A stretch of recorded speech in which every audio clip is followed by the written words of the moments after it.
Hello students, अस्सलाम वालेकुम। कैसे हो आप सब लोग? आई होप आप लोग अच्छे होंगे और मैं स्वागत करता हूँ आप सभी का एक बार फिर हमारे प्यारे चैनल रहमानी एपेक्स पे। तो आज हम पढ़ेंगे क्लास 12 फिजिक्स का फर्स्ट चैप्टर का लास्ट लेक्चर, जिसमें हम पढ़ेंगे moment of inertia of rotating disc. हम उसका स्टेप बाय स्टेप डेरिवेशन देखेंगे और ये बहुत इंपॉर्टेंट है क्लास 12 के लिए। 3 मार्क्स के लिए ये पूछ चुका है लास्ट 3 ईयर्स में। 2022 में जुलाई में मार्च में ये पूछा है और ये बहुत इंपॉर्टेंट हो जाता है बोर्ड एग्जाम 2027 के लिए।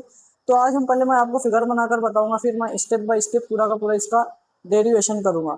तो सबसे पहले हम इसका मैं यहाँ पर हेडिंग लिख देता हूँ, moment of inertia of rotating disc.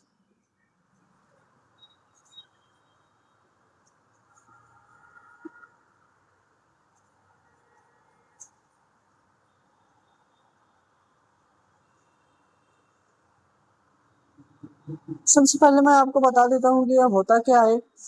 हमें moment of inertia find out करना है एक रोटेटिंग डिस्क का। जैसे मैं यहाँ पर एक एक्सिस ऑफ रोटेशन ले लूँ और इसके अलोंग में समझ लो एक डिस्क है जो रोटेट कर रहा है, हमें उसी का मोमेंट ऑफ इनर्शिया आज डेरिवेशन कर कर फाइंड आउट करना है। तो पहले मैं यहाँ पर डेफिनेशन लिख देता हूँ, distance between axis of rotation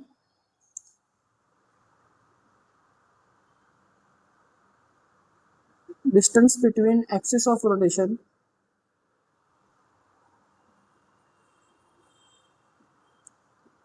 and center of body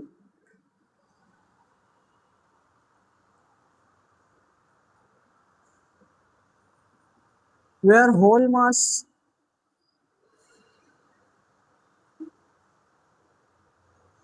supposed to be concentrated.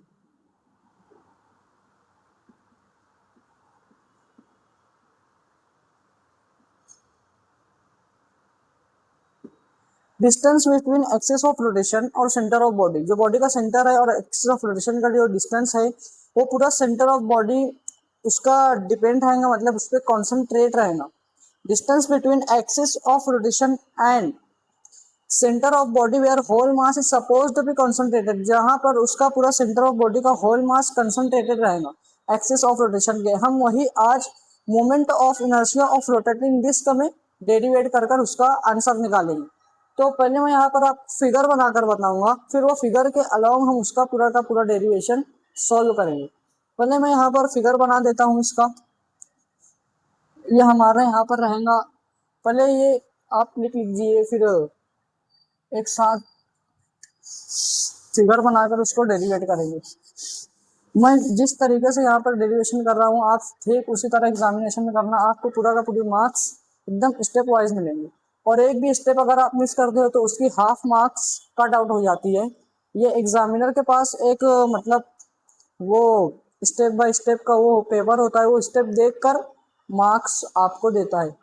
तो मैं एकदम स्टेप वाइज यहाँ पर सॉल्यूशन कराता हूँ, अगर आप एक भी स्टेप मिस किए तो आपकी हाफ मार्क्स कट जाएगी। पहले आप उसका डेफिनेशन लिखना, फिगर बनाना और फिर स्टेप वाइज उसको सॉल्व करना। तो पहले मैं आपको यहाँ पर फिगर बनाकर बताता हूँ। ये हमारा एक्सिस ऑफ रोटेशन है और यहाँ पर मैं बनाऊंगा एक रिंग,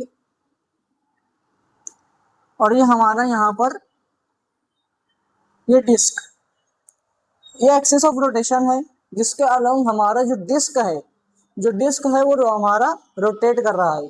तो मैं यहाँ पर इसको आर कहता हूँ, स्मॉल आर, और इसका जो मास रहेगा वो रहेगा डीएम। क्योंकि इसके इसके कंपैरिजन में अगर हम इसको देखें तो ये छोटा है, तो इसीलिए इसका मास डीएम और इसका जो मास रहेगा वो कैपिटल एम रहेगा। और इसका जो ये बड़े वाले का जो डिस्टेंस रहेगा वो रेडियस कैपिटल आर रहेगा और इसका जो मास रहेगा वो कैपिटल एम रहेगा। अब मैं आपको यहाँ पर बता देता हूँ पहले आर। ये हमारा रिंग है, ये हमारा बड़ा वाला डिस्क है। तो ये विड्थ भी रहेगा इसका, यहाँ पर ये रिंग है, इसका ये विड्थ है, मतलब इसकी जो चौड़ाई हम बोल सकते हैं इसका विड्थ डी आर। तो ये हमारा जो स्मॉल आर है वो है radius of ring, capital R है वो हमारा रेडियस ऑफ डिस्क है।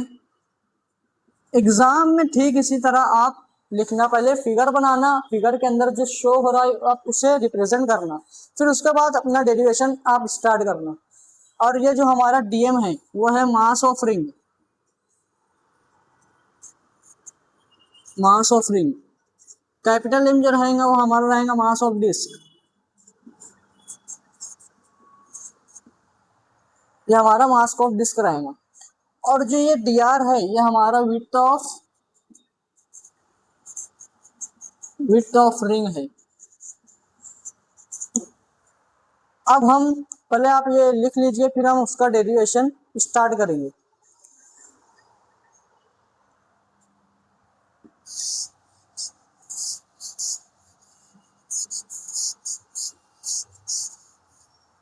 पहले हम इसका सरफेस डेंसिटी हम पहले रिंग का फाइंड आउट करेंगे, पहले डिस्क का फिर रिंग का। पहले मैं आपको बता देता हूँ कि हम पहले करेंगे क्या। पहले हम सरफेस डेंसिटी, आपको मैं समझा देता हूँ कि सरफेस डेंसिटी होता क्या है। सरफेस डेंसिटी को हम डिनोट करते हैं सिग्मा से, और सरफेस डेंसिटी होता है mass upon area, mass upon area होता है हमारा सरफेस डेंसिटी। तो पहले हम डिस्क का सरफेस डेंसिटी हम निकालेंगे, उसको इक्वेशन 1 देंगे, और फिर हम रिंग का सरफेस डेंसिटी निकालेंगे, और रिंग का सरफेस डेंसिटी निकालने बाद हम रिंग का मोमेंट ऑफ इनर्शिया निकालेंगे। मोमेंट ऑफ इनर्शिया निकालने बाद हम रिंग का छोटा मोमेंट ऑफ इनर्शिया है, फिर हम उसे इंटीग्रेट करेंगे। यानी मैं आप क्लास 11th में आप डिफरेंशिएशन और इंटीग्रेशन पढ़े होंगे। जब हमें किसी किसी का एरिया चाहिए होता है तो हम उसे इंटीग्रेट करते हैं, यानी कुछ बड़ा एरिया हमें चाहिए होता है तो इंटीग्रेट करते हैं, और स्लोप चाहिए होता है तो हम डिफरेंशिएट करते हैं। तो हमें यहाँ पर इंटीग्रेट करना होगा रिंग के मोमेंट ऑफ इनर्शिया को, तो हमारा मोमेंट ऑफ इनर्शिया डिस्क का मिल जाएगा। हम ठीक उसी तरह मोमेंट ऑफ इनर्शिया डिस्क का फाइंड आउट कर लेंगे, वही हमारा होगा आंसर। मैं आपको स्टेप वाइज एकदम सॉल्व करके बताऊंगा, आप देखते रहना। पहले हम सरफेस डेंसिटी डिस्क का फाइंड आउट करेंगे, सरफेस डेंसिटी ऑफ डिस्क।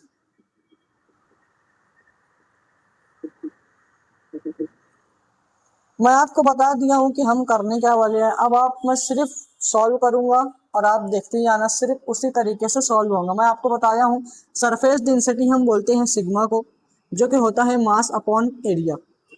अब हम डिस्क का ले रहे हैं तो हम यहाँ पर पता है हमें डिस्क का जो मास है वो कैपिटल एम है, और इसका एरिया अगर हम देखेंगे तो पाई आर स्क्वायर, एरिया इसका पाई आर स्क्वायर, और इसे हम इक्वेशन नंबर 1 देंगे। अब हम सरफेस डेंसिटी ऑफ रिंग का फाइंड आउट करेंगे, सरफेस डेंसिटी ऑफ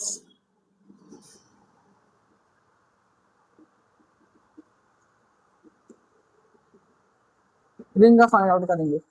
हम इसे sigma surface density is equal to mass क्या है, तो हम मास यहाँ पर डीएम है, क्योंकि हम रिंग का फाइंड आउट कर रहे हैं तो हम यहाँ पर डीएम लिखेंगे। अब यहाँ पर हम इसका एरिया देखेंगे तो यहाँ पर हो जाएगा 2 पाई आर और डी आर, 2 पाई आर और डी आर, क्योंकि डी आर इसका विड्थ है तो हमें यहाँ पर मिलेगा 2 pi r d r. 2 pi r circumference है और ये डी आर विड्थ है। अब हम इसे इक्वेशन नंबर 2 देंगे। अब हम यहाँ पर मोमेंट ऑफ इनर्शिया निकालेंगे, मोमेंट ऑफ इनर्शिया निकालेंगे रिंग तक, जो कि हमें पता है मोमेंट ऑफ इनर्शिया क्या होता है, डिस्टेंस, अरे मास इंटू डिस्टेंस स्क्वायर। हमें पता होता है मोमेंट ऑफ इनर्शिया ये रिंग का, ये हमारा मास होता है और डिस्टेंस का स्क्वायर होता है। लेकिन हमें पता है ये एम डीएम रहेगा, क्योंकि हम रिंग का फाइंड आउट कर रहे हैं, तो डीएम इंटू आर स्क्वायर। अब हमें यहाँ पर डीएम की वैल्यू चाहिए, तो हमें डीएम की वैल्यू कहाँ से मिलेंगी, तो हमें डीएम की वैल्यू यहाँ से मिलेंगी। यहाँ पर डीएम, यहाँ पर 2 पाई आर डी आर है, इसलिए यहाँ पर डिवाइड कर रहा है, हम इसे यहाँ पर भेजेंगे तो ये मल्टीप्लाई करेगा, तो हमारा डीएम जो है उसका आंसर निकल जाएगा। तो मैं यहाँ पर आपको बता दूं डीएम का आंसर क्या आया, ये यहाँ पर डिवाइड कर रहा है, यहाँ पर मल्टीप्लाई करेंगे, ये sigma 2 pi r d are, यही हमारा डीएम का वैल्यू आया। अब ये इसको हम यहाँ पर पुट करेंगे, और इसको अगर हम इंटीग्रेट कर लिमिट उसकी कैपिटल आर पुट करेंगे, क्योंकि हम डिस्क का फाइंड आउट कर रहे हैं, तो हमारा मोमेंट ऑफ इनर्शिया डिस्क का फाइंड आउट हो जाएगा। तो मैं यहाँ पर मोमेंट ऑफ इनर्शिया मैं आपको बताता हूँ डिस्क का, आप इसे नोट कर लेना। अब हम मोमेंट ऑफ इनर्शिया डिस्क का देखते हैं।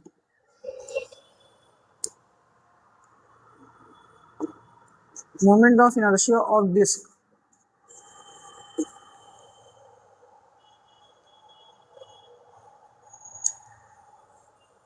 तो हम मोमेंट ऑफ इनर्शिया डिस्क का देखें अगर, तो हमें पहले इसकी वैल्यू पुट करना है और लिमिट पुट करना है इंटीग्रेट कर कर। तो हम इसकी वैल्यू डायरेक्ट पुट करेंगे sigma 2 pi r d r, sigma 2 pi r d r into r का स्क्वायर। अब हम इसे इंटीग्रेट करेंगे, या तो आप इस तरीके से भी कर सकते हो, जो रिंग है, मोमेंट ऑफ इनर्शिया रिंग है, यहाँ पर ये मैं यहाँ पर डिस्क नहीं लिखता हूँ, यहाँ पर रिंग लिखता हूँ। रिंग को अगर आप इंटीग्रेट करेंगे तो हमें डिस्क मिलेगा, रिंग को इंटीग्रेट करेंगे तो हमें डिस्क मिलेगा, क्योंकि रिंग को हम अगर इंटीग्रेशन करेंगे उसका तो हमें बड़ी वैल्यू मिलेंगी जो हमारी डिस्क आएंगी। तो मैं यहाँ पर लिखता हूँ रिंग का इंटीग्रेशन, और यहाँ पर भी इंटीग्रेशन, और यहाँ पर लिमिट हमें पुट करना होता है। तो हम 0 से लेके कैपिटल आर तक पुट करेंगे, तो हम यहाँ पर कैपिटल आर तक पुट कर दिए। अब हम ये जो है मोमेंट ऑफ इनर्शिया, मतलब हम इसको इंटीग्रेट अप कर चुके हैं, तो अब ये हमारा डिस्क आ गया। अब हम जब इसे इंटीग्रेट करेंगे तो जो सिग्मा और 2 पाई है, सिग्मा और 2 पाई वो हमारा कांस्टेंट है, और कांस्टेंट इंटीग्रेट नहीं होता है, तो हम इसे बाहर निकाल लेंगे। सिग्मा और 2 पाई को हम बाहर निकाल लेंगे और इसे हम इंटीग्रेट करेंगे, क्या बचे अंदर, r d r into r square, r d r into r square. तो ये आर स्क्वायर और ये आर क्यूब हो जाएगा, तो हम इसे आर क्यूब डी आर लिख देंगे, और यहाँ पर लिमिट रहेंगी 0 से आर कैपिटल। अब हम आगे की स्टेप देखेंगे इसकी। अब हम इंटीग्रेशन में, आप क्लास 11th में पढ़े होंगे इंटीग्रेशन में, और अगर नहीं भी पढ़े हैं तो मैं यहाँ पर आपको बताता हूँ कि अगर हम इसे इंटीग्रेट करेंगे तो एक फॉर्मूला होता है, जैसे x की पावर n, जैसे यहाँ पर r है तो मैं r ही बताता हूँ, जैसे r की पावर n डी r की पावर n, ये सपोज करो कि n कोई नंबर है डी आर। अब हम उसका इंटीग्रेशन करेंगे, तो जब इंटीग्रेट होगा तो यहाँ पर जो रहेगा ये आर एन प्लस वन और डिवाइड में n प्लस वन हो जाएगा। यही हमारा इंटीग्रेट कर कर इसकी वैल्यू आएगी। ये हमारा फॉर्मूला होता है इंटीग्रेशन में। तो अब हम जब इसे इंटीग्रेट करेंगे तो आर एन प्लस एन तो 3 है और प्लस वन और नीचे 1। अब हम जब इसे इंटीग्रेट करेंगे तो सिग्मा 2 पाई, और ये इंटीग्रेट हो चुका है तो मैं यहाँ पर बड़ा ब्रैकेट लगाता हूँ, ये आर की पावर 4 हो जाएगा। n plus one 3 plus one 4, और नीचे भी n प्लस वन यानी 3 प्लस वन 4 हो जाएगा, और यहाँ पर लिमिट में रखता हूँ 0 से r। अब यहाँ पर सिग्मा 2 पाई, अब हम लिमिट जब रहती है तो हम upper limit minus lower limit करते हैं। तो अपर लिमिट में r है, लोअर लिमिट में 0 है, तो लोअर लिमिट में कोई फायदा नहीं है क्योंकि 0 है, तो हम अपर लिमिट लेंगे r की पावर, कैपिटल R की पावर 4/4। जो सिग्मा है, आप इन वैल्यू में देखना, ये रिवाइंड करके देखना, जो सिग्मा था हम डिस्क का जब निकाले थे सरफेस डेंसिटी तो फैक्टर m अपॉन पाई फैक्टर r स्क्वायर आया है। तो हम उसी की वैल्यू को यहाँ पर पुट करते हैं, तो हमारा जो सरफेस अरे लिमिट ऑफ इनर्शिया डिस्क का वो फाइंड आउट हो जाएगा। तो मैं यहाँ पर इसकी वैल्यू को पुट करता हूँ।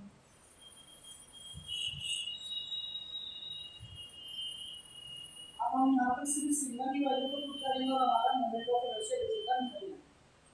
अब सिग्मा को कहाँ से पुट करेंगे, तो equation number 1 moment of surface density of disc यहाँ से, तो वो था capital M upon pi r square, और इसे हम ऐसे लिखेंगे 2 पाई r की पावर 4/4।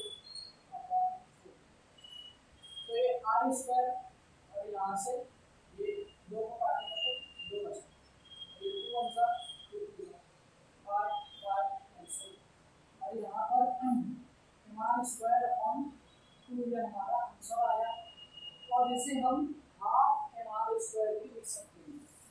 जिसे हम हाफ एम आर स्क्वायर भी लिख सकते हैं। हाफ एम आर यही हमारा मोमेंट ऑफ इनर्शिया डिस्क। ये 3 मार्क्स के लिए आपके एग्जाम में आता है और ये बहुत इंपॉर्टेंट है। फिगर के भी मार्क्स होगी और स्टेप हर स्टेप का step by step half marks होती है सॉल्व करने में। और अगर आप एक भी स्टेप मिस करेंगे तो आपके मार्क्स कट जाएंगे। तो मैं आपको बता देता हूँ कि इसमें जो सबसे इम्पोर्टेंट और मुश्किल जो पार्ट था वो था इंटीग्रेशन। अगर आपको इंटीग्रेशन नहीं आता है तो कोई बात नहीं, आप इसे 2-3 बार प्रैक्टिस करना। ये जो डेरिवेशन है बहुत से स्टूडेंट्स को बहुत डिफिकल्ट पड़ता है, तो ये डिफिकल्ट नहीं है। आप इसे अगर 2 से 3 बार बिना देखे अगर इसे प्रैक्टिस करेंगे तो आपको एकदम ईजी चलेगा। प्रैक्टिस टेस्ट करने को पहले आप देख कर सॉल्व करें, फिर उसके बाद कोशिश करें कि आप बिना देखे से सॉल्व करें। अगर फिर भी नहीं होता तो फिर से देखना सॉल्व करें, उसे अंडरस्टैंड करें कि सॉल्यूशन हुआ कैसे है। और जो इसका इंटीग्रेशन है, जो अब हम इंटीग्रेशन लेंगे तो जो उसका फॉर्मूला है x in power r n power n plus 1, तो वो थोड़ा सा इम्पोर्टेंट हो जाता है। और लोअर लिमिट और अपर लिमिट, अपर लिमिट का तो इतना वो नहीं है, लेकिन हम सिर्फ इतनी है कि दिस तो अपर लिमिट हम पुट करेंगे तो हमारा जो है आंसर निकल जाएगा। लोअर लिमिट में 0 था तो इसमें 0 को नहीं किया। तो यहाँ पर हमारा जो फिजिक्स का फर्स्ट चैप्टर है वो पूरा एकदम डिटेल में स्मूथली कंप्लीट हो चुका है। और मैं पूरा का पूरा syllabus physics chemistry and bio ये आपको कवर करा कर दूंगा एकदम डिटेल में, और कोशिश करूँगा कि इसको बाहर से क्वेश्चन नहीं आए। देखो मैं पूरा एकदम डिटेल में करवाया और इसके लिए न्यूमेरिकल्स की बात आएगी तो न्यूमेरिकल्स भी दूंगा मैं आपको लास्ट में। अब हम स्टार्ट करेंगे सेकंड चैप्टर ऑफ केमिस्ट्री का, मैं आपको स्टार्ट करूँगा और बायो का भी। उम्मीद करता हूँ कि आपको एकदम अच्छे समझ में आया होगा। अगर नहीं समझ में आया हो तो आप इसे फिर से देखना वीडियो को और प्रैक्टिस करना और कोशिश करना कि ज़्यादा से ज़्यादा आंसर हो सके। और अगर पूरे लेक्चर में पूरे चैप्टर में अगर कुछ भी कहीं प्रॉब्लम आई हुई